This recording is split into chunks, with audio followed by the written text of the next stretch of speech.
Hola familia, como te llamas? What's up, guys? So we're gonna do, sorry, I'm trying to think of my monologue without reading my notes, but we're gonna be reading notes. Doing nitrogen steels. So I always talk shit about stainless, but I think the reason why I always talk shit about stainless is because specifically I don't think it should be, you shouldn't have a stainless super steel, because you're trying to just jam everything into one thing, and we know what happens when we do that. We get a turducken. So it all makes sense. But there is an application for which we need stainless. So you have two ends of the spectrum, super stainless and then, super steel, a lot of carbides, all that shit. And with that, we get a steel called Lc200n on this Spidey Chef right here. So basically, when we have stainless steel, we need a balance of carbon and chromium. Now, carbon atom is 6 on the atomic scale, got 6 protons. Nitrogen, which is in Lc200n, is 7 on the scale. It's right next to carbon, right next to each other. That has 7 protons. And actually, nitrogen has been used in steel for hundreds of years. People or companies have nitrided steels, which basically form it. They blast it with ammonia, gas, and that we get nitriding from that. And basically, that's just hardening of the outside of the steel. We can do the same thing by carburizing using carbon. And so with that, again, like I said, it's tough to find a balance with the carbon and chromium, because the more carbon you add, the less chromium you have in solution to help with corrosion resistance, and the more chromium you add, the less carbon you have for hardness. So where does nitrogen come in? Nitrogen comes in, it doesn't replace the carbon, but we can add that in there because we're not gonna be stealing all of that chromium and forming carbides like we would with a lot of carbon. We're going to keep that chromium in solution, and we're going to replace some of that stuff, or some of that carbon rather, with nitrogen. Gets in those tight little grooves of the iron when we're austenitizing, and then when we quench, boom, we got our martensite. We trap all of that carbon. We get that body-centered tetragonal shape, and we can achieve a higher hardness steel and get high corrosion resistance. So with that said, Lc200n, we have 0.50% nitrogen, and we have 30% or 0.30% rather carbon. So very low carbon steel. A lot of chromium, 15% chromium, and other alloying additions in there, but we want to focus mostly on those 3. Again, we don't have a ton of nitrogen in there because it's just, the way they designed this, it wasn't for that. This is closer steel to like 14CN. Whatever that Sandvik steel is. I don't know. I'll put it up here. And we don't have a ton of carbides. Does nitrogen form carbides? No, it forms nitrides. And we would get that if we had a lot of vanadium in here and so on and so forth. But we don't. We don't have any vanadium in here. And all of our carbides are mostly reliant on that carbon and chromium. But again, because we have the nitrogen in there, we're putting more chromium into solution, so we have that for our corrosion resistance. This knife at 59 HRC is tougher, meaning, toughness of like smashing, tougher than a lot of tool steels, believe it or not. A lot of super high carbide steels, which makes sense. We have more carbides, the more brittle the steel is. This is 6% carbides, like I said. And you can increase the nitrogen and chromium without forming nitrides, because you need a lot of nitrogen in there to form nitrides, or we need some vanadium in there to get that, because we can form nitrides with chromium nitrate. But we get a very hard steel, and we get high corrosion resistant steel. So this steel can reach roughly 60 HRC, pretty hard for a stainless. And we have very, very high corrosion resistance. So with that said, we're gonna, run the test, do the regrind, get into it. Are we gonna see a performance increase? Probably. The thinness, again, we can see that it's giving us that performance increase, whether it be minute or large, depending on the steel. And we're gonna, we'll talk about it a little bit at the end there. So Lc200n, not nitrogen base, but nitrogen steel. Obviously it has more nitrogen in it than it does carbon. So we're playing with our alloying additions and starting to see that like everything jacked up to the highest degree isn't always good. So, but yeah, let's run the test, and then we'll get into, discussing the results.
Whoa! Hey guys, back with the results. So, before I get into it, did the test really quick, reground it. We went around 10 thou behind the edge and ran the test again. It was very interesting steel to regrind. I mean, there's some of those steels out there like the 3V and things like that that were softer that you could just tell. This one was just like, it fucking held up. It held its own. The edge on it, the edge that it took, and again, not factoring in, how slicey it was because of the regrind, but like the edge it took was super, super keen. If you ever get like a keen edge and you can feel it and you're like, wow, ooh. I did, what I do, 300, 600 diamond, and then went to that 1 micron spray. That thing was sharp, even before I did the regrind. So let's get into the results. The Spyderco Chef, or Spidey Chef, whatever the fuck you want to call it, Lc200n. Starting behind the edge thickness was about 18 thou. That's because it looked like it was sharpened. The profile was a little high on it. I threw an edge on it still, and my edge angle was 30 to 35 degrees inclusive, so roughly 17, 18 degrees per side. And we got 16 passes of 10, so we got 160 times our multiplier, 2 passes. 320 cuts.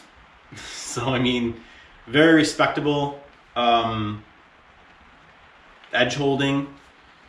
I guess I would chalk that up to the hardness. I'm sure that Spyderco ran those at roughly 60 HRC.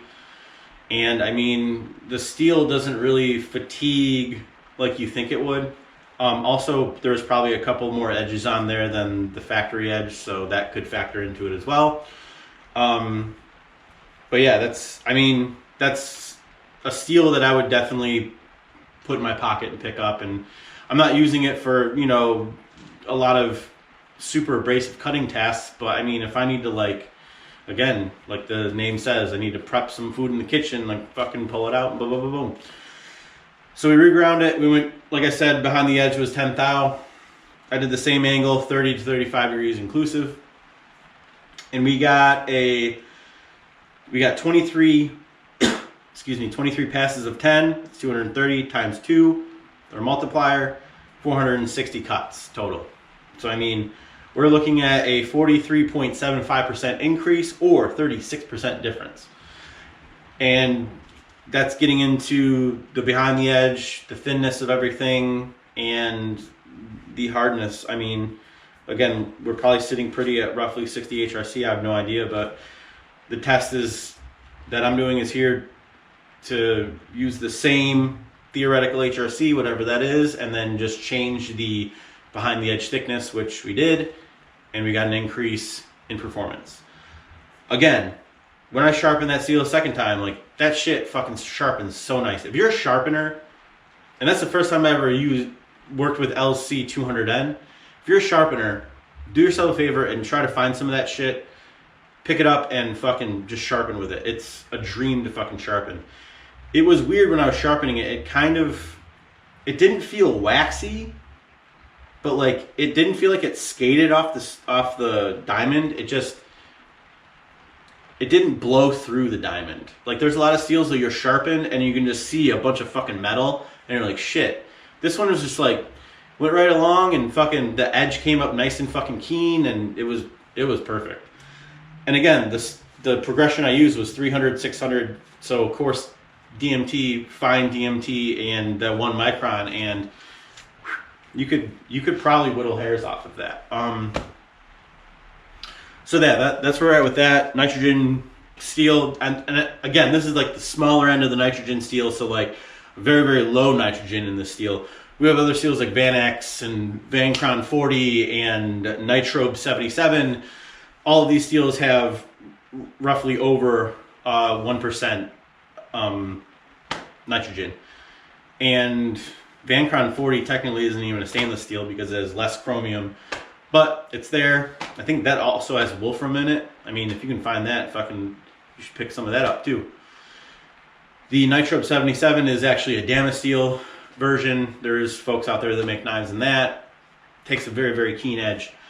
Again, we're not replacing completely the carbon, but we're trying to trap nitrogen in there instead of carbon, because when we don't trap, or when we have, you know, chromium and carbon in solution together, they tend to form carbides, so we're not actually having any chromium in there to help with corrosion resistance.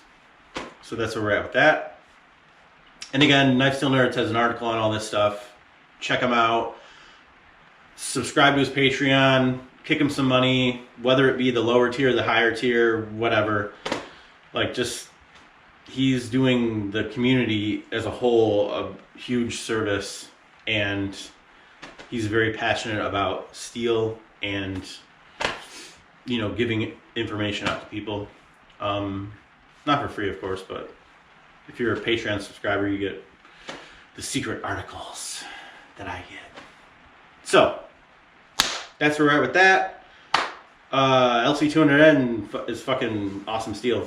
Not gonna be super wear resistant, but not gonna be a slouch by any stretch of the imagination.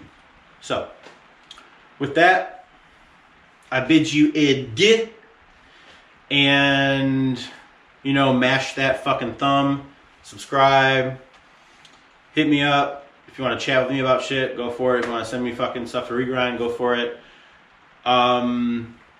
As you guys saw on my Instagram, got a fucking heat treat oven coming. It's, at this point, probably 4 weeks out, 4-week lead time. I imagine it's going to get hidden here within that time.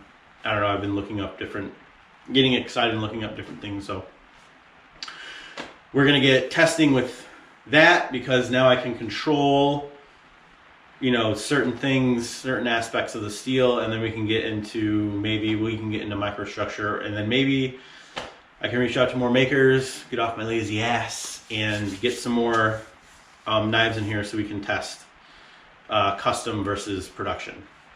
If not, I'll just make a bunch of fucking knives. I don't care. What else is going on? That's about it. Yeah, like I said, subscribe, hit me up. Cool. Thanks, guys.